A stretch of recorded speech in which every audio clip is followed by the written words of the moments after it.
Buenos días a todos alumnos y a alumnas que estéis interesados en estos temas, el tema de la mujer artista, de la imagen de la mujer en las artes visuales.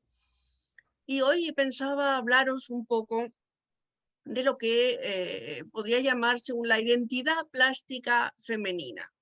Claro, lo primero que tenemos que pensar es que esa identidad se ha constituido durante siglos y se ha constituido sin la participación de las mujeres. Las mujeres hemos sido, como en esta imagen que estáis viendo, el famoso cuadro de Courbet, El origen del mundo, con una fotografía un poco peculiar que he elegido aposta por ese carácter un poco transgresor. Por lo tanto, la mujer ha sido representada por el artista masculino. Eso mismo sería un libro entero o varios, pero voy a pasar un poco por lo evidente, lo que todo el mundo suele contar, del fetichismo que se construye en torno a la sexualidad femenina, de la violencia implícita o explícita en tantos cuadros, de la pasividad con la que se construye la imagen de la mujer, para centrarme en otro aspecto aquí, que es el que me llama más la atención, y es el aspecto tan recortado de esta mujer, de la que solo se ve el sexo, el pubis y un pecho, ¿no? Eh, la foto me parece interesante porque, claro, se ven las caras, los rostros, las cabezas masculinas y el sexo femenino, ¿no? Y esta equivalencia de la fotografía, pues es algo que ha funcionado durante mucho tiempo, ¿no? Primero porque es el único poder que se ha adjudicado a la mujer, el poder sexual sobre el hombre, mientras que ya sabemos que, por supuesto, los hombres siempre se han representado como seres pensantes y cuyo poder estaba fundamentalmente en sus mentes, aunque, bueno, hoy está esto mismo muy en conflicto con esta imagen del hombre, no tanto del hombre sexual, que también, por supuesto, sino del hombre agresor y de la violencia masculina, ¿no? Esta imagen que durante siglos se ha construido de un hombre pensante se ve refutada desgraciadamente, porque está relacionado todo con los crímenes de violencia sexual, que siguen siendo una lacra terrible, pues se ve refutado en la actualidad. Ahora, yo lo que quería, y bueno, ya sé que esto lo veréis y no estaré yo, pero si estuviésemos juntos, yo os preguntaría, ¿cuál es la relación entre este cuadro, en que está tan recortada lo que es una mujer, y el siguiente, que parece todo lo opuesto, ¿no? ¿Cuál es la relación? También, curiosamente, aunque son, claro, de épocas, bueno, no tan distintas, pero en fin, Courbet es un representante del realismo, y esto también es un realismo sentimentaloide, por así decirlo, un realismo de la época victoriana, que coincide con la época de Courbet, pero eh, ¿cuáles son los puntos en común? Aunque os parezca increíble, aquí también nos encontramos con una mujer totalmente recortada. Y os voy a ir enseñando los elementos de su prisión, de su recorte, que es, pues claro, mucho más evidente y cotidiano que el que tenemos en la otra imagen, que es, digamos, una imagen más circunscrita a las relaciones sexuales, ¿no? Aquí la mujer está recortada por este símbolo clarísimo del mundo victoriano y burgués, que es la chimenea, el hogar, el fuego, que eso ya nos lleva a la prehistoria, el fuego, el hogar, la chimenea es el símbolo de la casa, ¿no? El perro, que aunque el perro parece una cosa inocente, durante siglos ha servido para representar la fidelidad y la lealtad, que también impiden a esta mujer escapar, digamos. Si el espejo es muy importante porque el espejo ha servido siempre para la vanidad de la mujer, la supuesta vanidad de la mujer, la ha encerrado en un círculo vicioso en que, bueno, las mujeres competían por el favor del hombre, por ser las más bellas.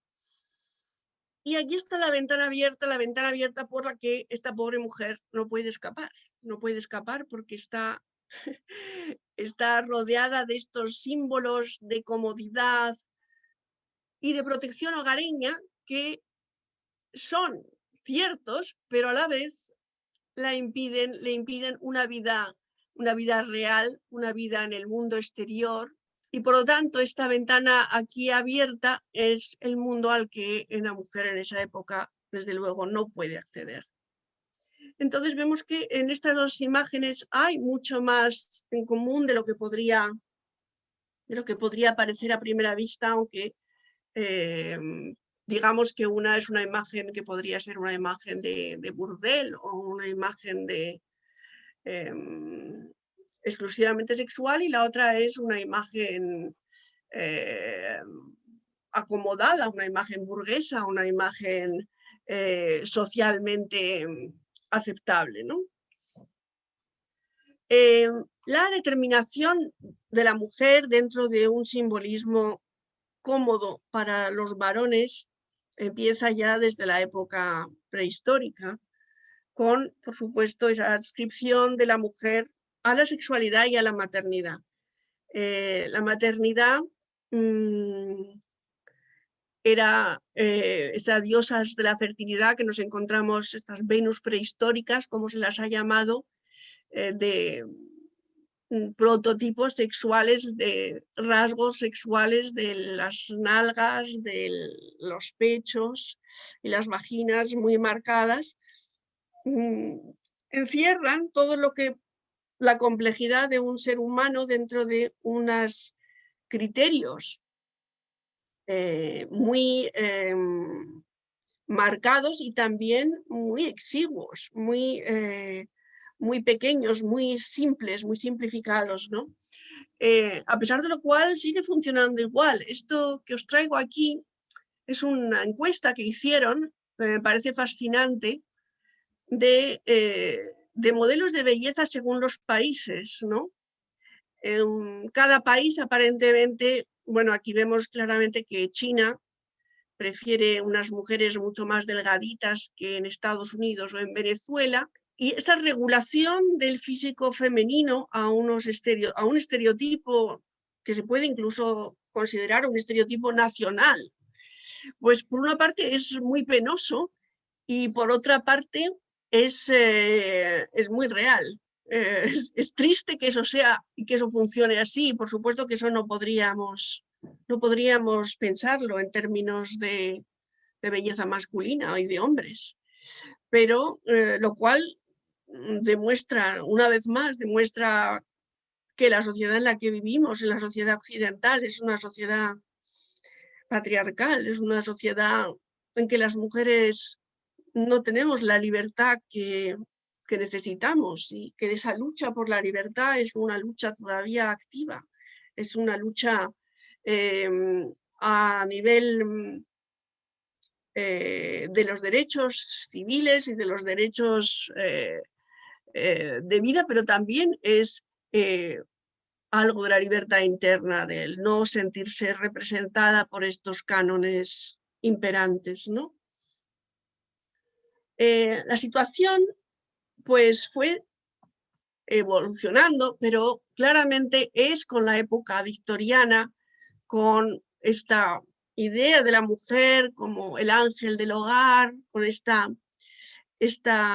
asociación que se hace de la mujer a los cuidados de los infantes, por supuesto, de los que ella es la madre, de las personas mayores, de su marido, esta asociación que sigue imperante, ¿no? Ya sabemos que ahora con el COVID, pues las mujeres se encontraban en una situación extrema, porque no solo tenían que atender a su trabajo, sino en su propia casa atender a todos los demás. Es decir, el trabajo de la mujer siempre es doble y funciona así, ¿no? Estos son ejemplos, claro, muy sonrientes, muy idílicos de una vida familiar. Como vemos de nuevo, las mujeres están encerradas en estos entornos tranquilizadores y protectores, pero que al mismo tiempo son opresivos.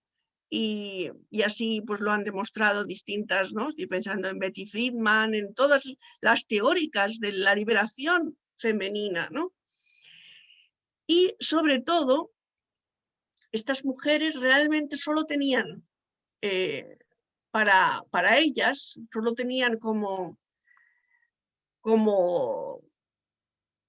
aportación, pues, dos cosas fundamentales, que son la belleza, claro está, por eso la belleza siempre en la mujer lleva esos extremos de competición entre mujeres, terrible, ¿no? Y la virginidad. La virginidad, pues, es representada muchas veces, y luego ya volveremos sobre este tema, por las flores, ¿no? En la flor blanca, pues aquí tenemos el primer retrato, reúne todos esos rasgos hasta la náusea, podríamos decir. La flor grande, abierta. Fijaros que la mirada no es directa al espectador, es una mirada de soslayo, de ojos caídos, porque esa mujer tiene que ignorar esa mirada del varón, tiene que ignorar esa violencia que se cierne en torno a suya, tiene que mirar hacia abajo, tiene que someter su mirada a la mirada masculina, y eso lo veréis en muchísimos cuadros. Una vez que se da uno cuenta, que sabe uno que eso existe, la flor blanca que está, en realidad no está para ella, está para ser contemplada, por lo tanto está en la espalda de ella, para que los demás vean en ella esa flor blanca, ¿no? Las perlas también blancas, el vestido blanco, obviamente, ¿no? Aquí, bueno, tenemos las flores delante, pero juega todo con el mismo simbolismo. Ahora, todo esto se va a romper lentamente, pero se va a resquebrajar importantísimamente desde el trabajo de las propias artistas. Por supuesto que los hombres también, los hombres actuales, son conscientes de todo ese proceso que ha habido de cosificación, de reducción, de simplificación de lo que es la mujer dentro de la cultura occidental, la mainstream, ¿no? La cultura general. Pero, desde luego, hay por parte de las mujeres artistas, ya desde, yo diría, desde el siglo XX, incluso anterior en algunos casos, pero ya os enseñaré un ejemplo, pero sobre todo a partir del siglo XX, con el movimiento surrealista, hay una verdadera enfrentamiento a esos clichés y una crítica humorística, una crítica velada, una crítica todavía inocente, porque de alguna forma estas artistas, Meret Oppenheim, cuando realiza este maravilloso montaje, porque estos son unos zapatos auténticos en una bandeja auténtica, Meret Oppenheim, cuando realiza este montaje que se llama Mi institutriz, ya por el mismo título nos lo está diciendo, no cree que está hablando de ella misma, cree que está hablando de otras mujeres, las otras, las que son colonizadas por el patriarcado, no yo.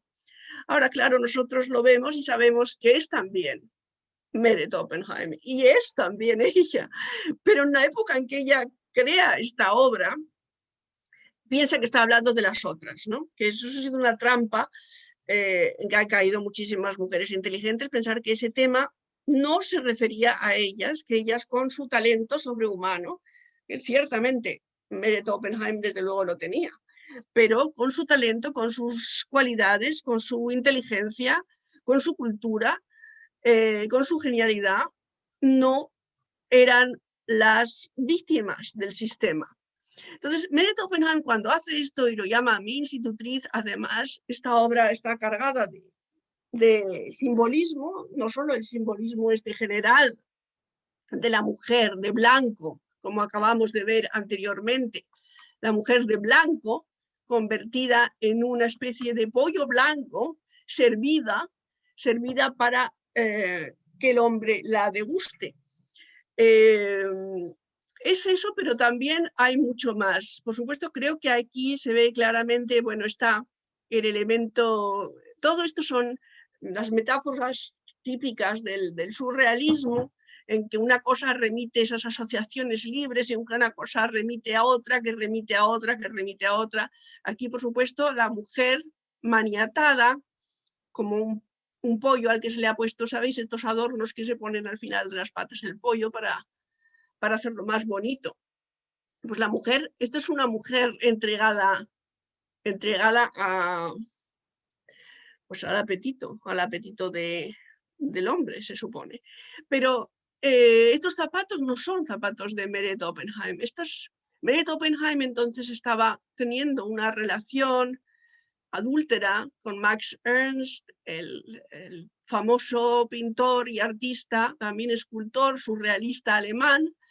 Meret Oppenheim es suiza, y entonces estaba casado con Bert Ordesch, y ella pues no se le ocurrió otra cosa que coger los zapatos de Bert y servirlos de esta manera en una exposición internacional surrealista.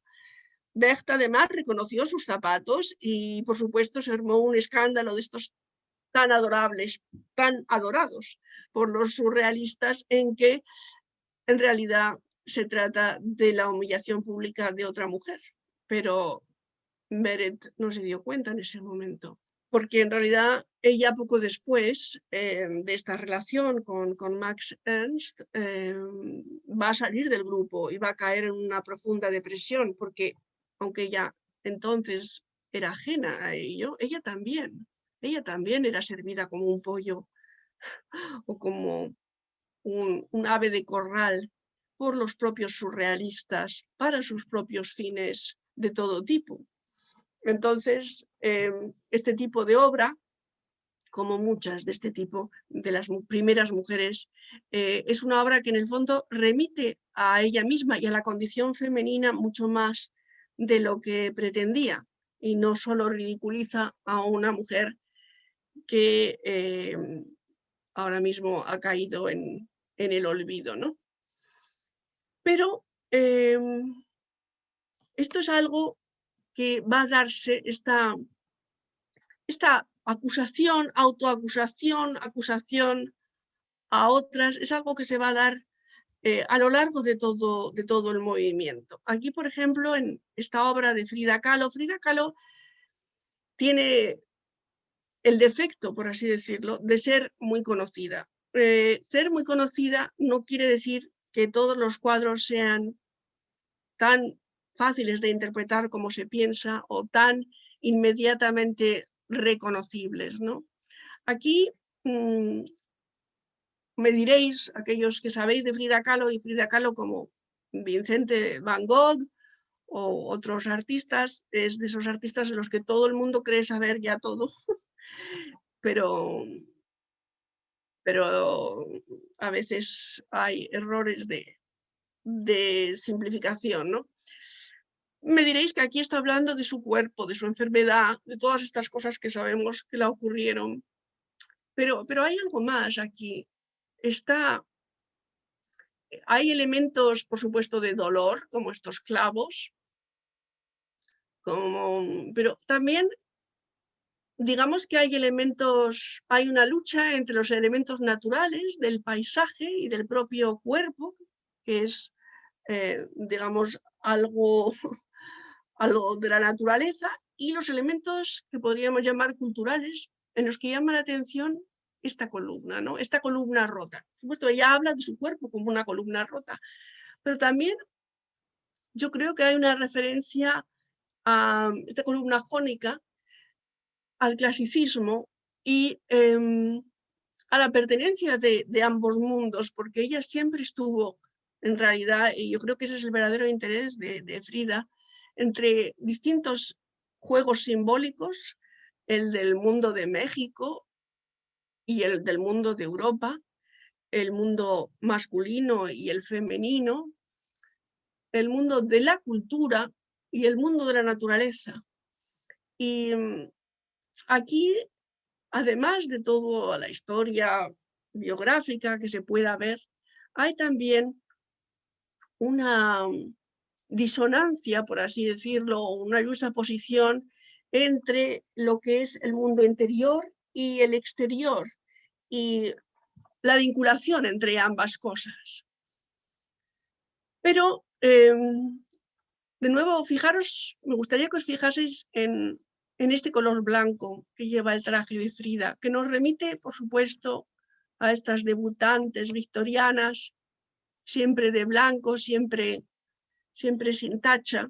Y igualmente podemos encontrar, y yo creo que eso es un ejercicio que os recomiendo que hagáis, cómo las obras de las artistas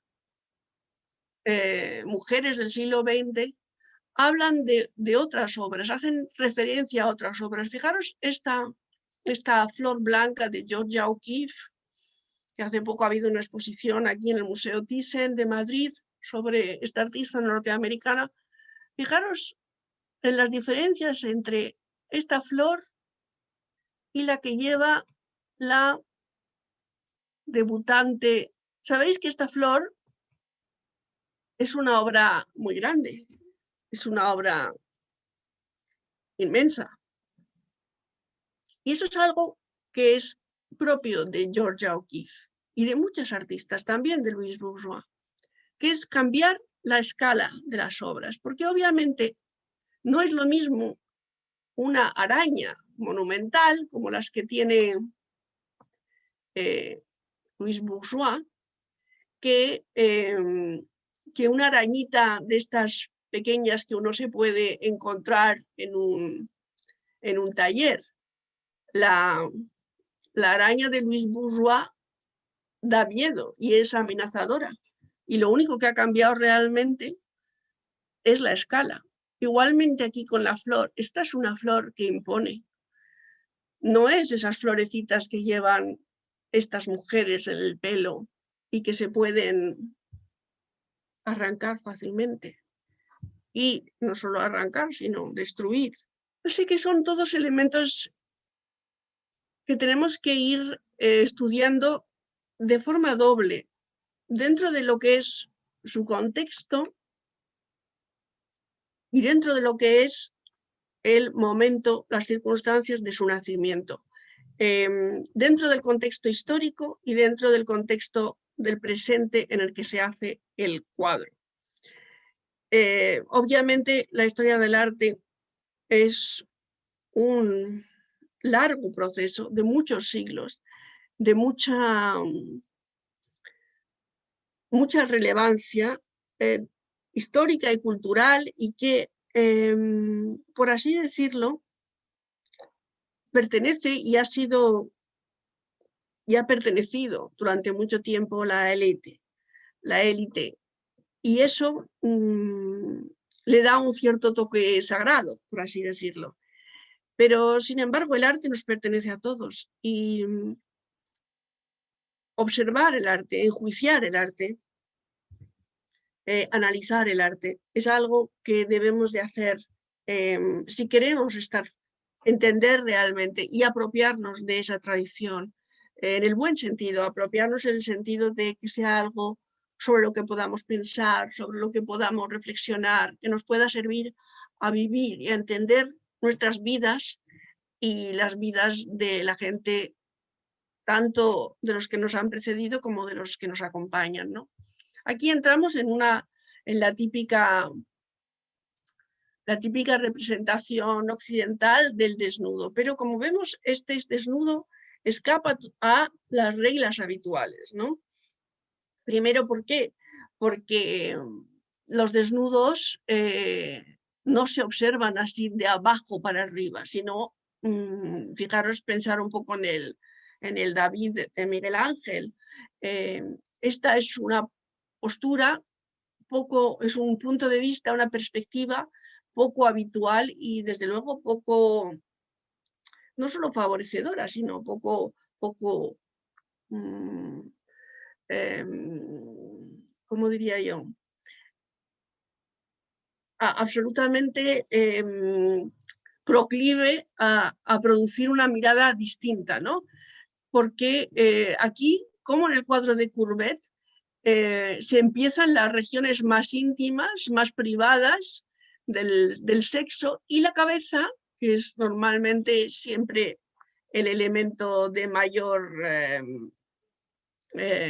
importancia en una representación artística, se queda como una especie de coda final de un casi no cabe en el cuadro, casi sale comprimido y ladeado y empequeñecido, ¿no?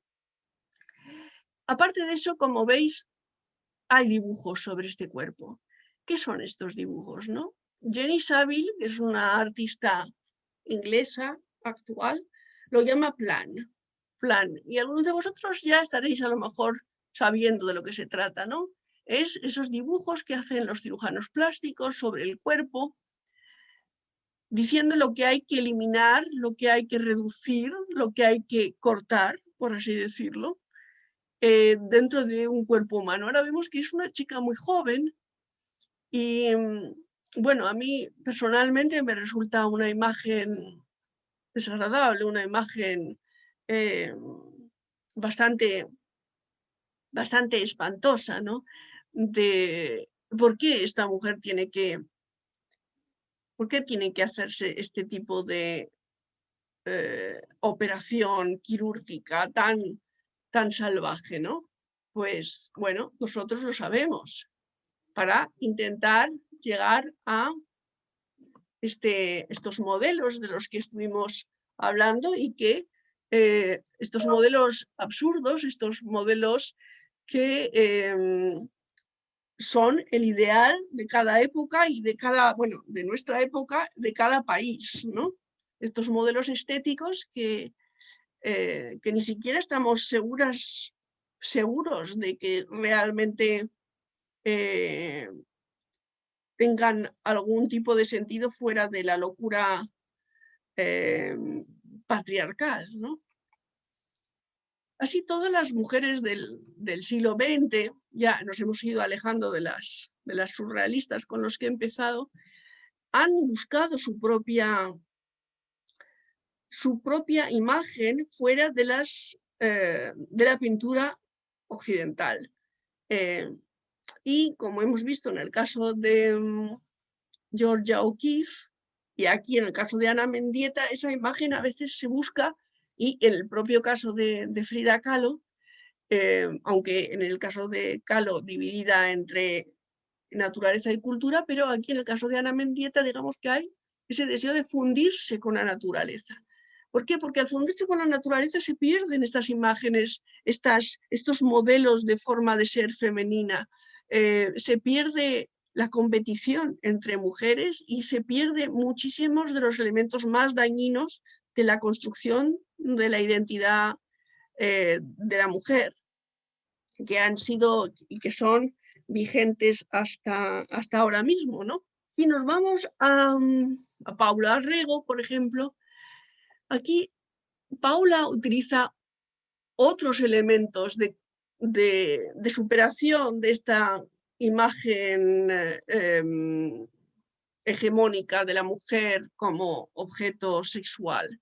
Y para ello se representa como una pintora a la antigua, pero en vez de pincel pinta una espada. Bueno, claro, pincel y espada, pincel tienen similitudes, ¿no? Son las dos estas formas fálicas, y son estas dos formas de algún modo podemos decir típicamente de representación del poder patriarcal, ¿no?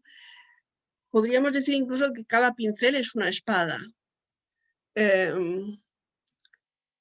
Y claramente ella quiere decir que una mujer, un artista, tiene que hacerse con su propio pincel, con su propio poder masculino para poder representarse y autorrepresentarse dentro de la historia de la pintura, utilizando un código, tomando de los autores masculinos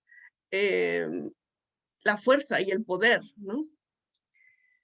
Y si volvemos a las surrealistas, vemos también cómo ellas funcionan a dos niveles. Por una parte, al nivel, por así decirlo, de encima del agua, el nivel racional, podríamos llamarlo, en que vemos a Leonora Fini en este caso, una representación pues apolínea, una representación de un rostro de mujer bello y delicado que se ajusta a los cánones, pero por debajo existe una especie de monstruo o de dragón.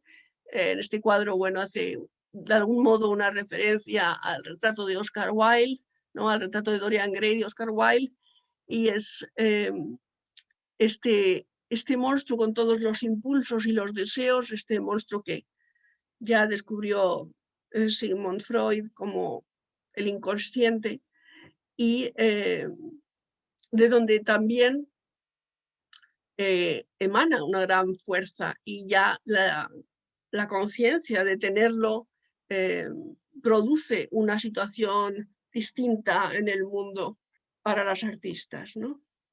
Y aquí tenemos otro modo de eludir, ¿no? Que es, por supuesto, a través del dolor, que ha sido siempre un método usado por las mujeres, tanto en la representación del duelo como en toda esa parafernalia en torno a la muerte, que dignifica y elimina de alguna forma o atenúa lo sexual. La propia Frida, cuando pinta este exvoto, como sabéis, exvotos son las pinturas que se colgaban en las iglesias o en los lugares de culto para representar cosas que habían ocurrido, hechos reales, hechos que se deseaban y que se pedían a las divinidades que ayudasen a conseguirlo, pues una curación, un trabajo, la salvación de una enfermedad, ¿no? Y ella utiliza este elemento de la cultura popular para representar un crimen que ha habido, un crimen de un hombre a una mujer, y el hombre parece ser que dijo que no la había matado, que solo había dado unos cuantos piquetitos. Obviamente, claro, fue un asesinato. Pero lo denuncia disimulando, como creando esta especie de sentido del humor un poco macabro, ¿no? Y aquí tenemos a una mujer de la antigüedad con la que a lo mejor estáis familiarizados, que se llama Artemisia Gentileschi, y un cuadro que la hizo muy famosa, Judith y Holofernes. Se ha escrito mucho sobre esta artista y sobre este cuadro, y obviamente aquí hay una subversión de los valores habituales, porque es la mujer la que está utilizando la espada, tal y como nos lo recomendaba Paula Rego desde el cuadro que hemos visto anteriormente, y está utilizando esa espada para seccionar la cabeza de un hombre. Este cuadro está basado en un episodio bíblico en que la viuda Judith es enviada por su pueblo, el pueblo judío, a visitar al general asirio Holofernes, que está asitiado la ciudad y que va a entrar a destruirla. Pues ella es enviada, arreglada, perfumada, un poco como el pollo de Meret Oppenheim. Es enviada para, en principio, suavizar y que el general Holofernes no mate a todos los habitantes de la ciudad.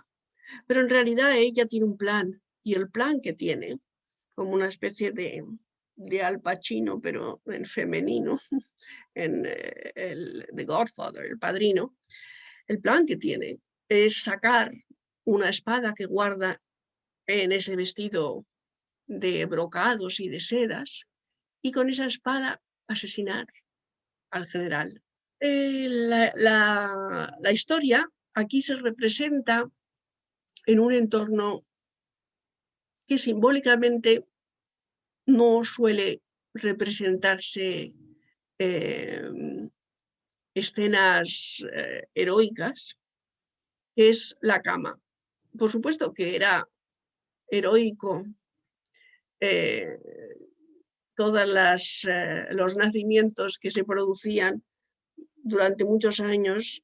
Había tantas mujeres que morían de parto como hombres que morían en la guerra, en las épocas antiguas en que no había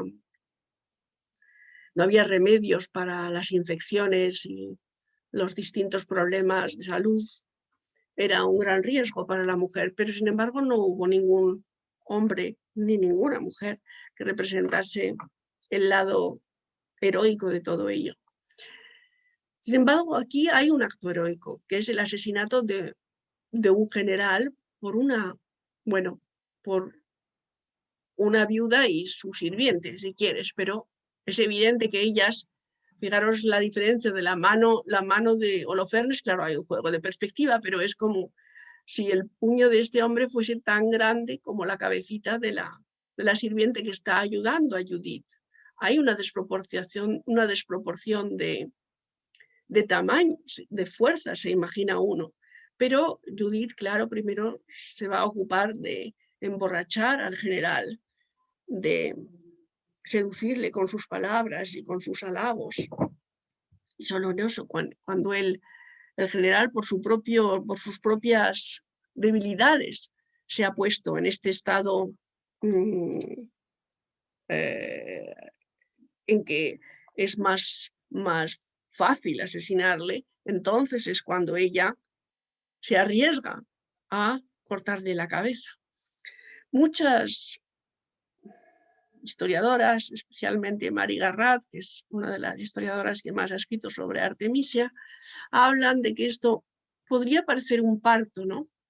La cabeza del general siendo como el bebé que está saliendo de entre las piernas, y las piernas serían los dos brazos del general.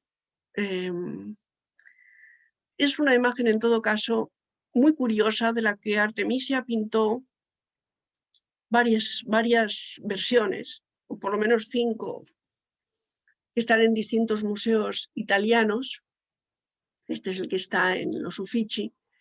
Y fijaros lo curioso, que este cuadro pintado por una mujer artista, sin embargo, se consideraba que podría hacer daño a las mujeres ver su contemplación, y por lo tanto era un cuadro que pertenecía a Cosimo de Medici, y él lo tenía en una habitación en que solo podían entrar hombres, porque podría herir la sensibilidad femenina y causar, sobre todo si una mujer estuviese embarazada, que sabéis que hay muchísimas supersticiones en torno al embarazo femenino y a lo que podía hacer daño en esos momentos y hacer que el niño naciese con taras o naciese deforme. Se decía, las mujeres tenían que ver solo cosas bellas para mantener al niño que estaba en sus entrañas, entonces en su cuerpo en perfecto estado de salud, lo cual pues ya nos marca este constreñimiento, este encarcelamiento de las mujeres dentro de unas pautas extraordinariamente reducidas y que no permitía su crecimiento normal, el crecimiento normal de las mujeres, ¿no? Y sobre todo este silenciamiento que existía en torno a ellas, ¿no? Este silencio que es tan, bueno, aquí lo ha pintado Juana Francés, que es una de nuestras pintoras españolas, así más, luego se ha hecho famosa esencialmente como pintora abstracta, pero esta imagen me gusta muchísimo, la utilizo mucho porque la mano de este ser, que podría ser un hombre o una mujer, no sé, la mano parece que, por una parte, podría ser de otra persona que le silencia, pero lo más grave es que es probable que sea su propia mano. Y es en este silencio, en esa tesitura de autosilencio, de automutilación en que se ha desarrollado la vida de muchas mujeres, ¿no? Muy similar a esta, aunque con otros presupuestos o desde otra perspectiva, es esta obra de Louise Bourgeois, Mujer Casa, que es un poco lo mismo. La mujer queda encerrada en esta casa. Fijaros que hasta aquí, digamos, es una mujer de proporciones normales, pero aquí los bracitos que salen de aquí son como bracitos de niño. Se ha empequeñecido, se ha encontrado, no encuentra su propia cabeza dentro de esta casa, ¿no? Está oculta. Y eso es las representaciones que son significativas de las representaciones simbólicas del encierro femenino, ¿no?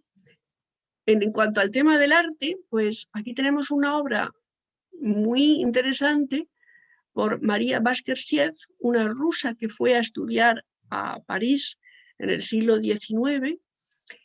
Y ya sabéis que durante mucho tiempo las mujeres no podían, por supuesto, entrar en la academia y tampoco podían estudiar en el mismo sitio que los hombres, porque se consideraba que pintar el desnudo, en especial pintar el desnudo y el desnudo masculino, lo que se ha llamado durante todo lo que es la historia clásica del arte, el desnudo heroico.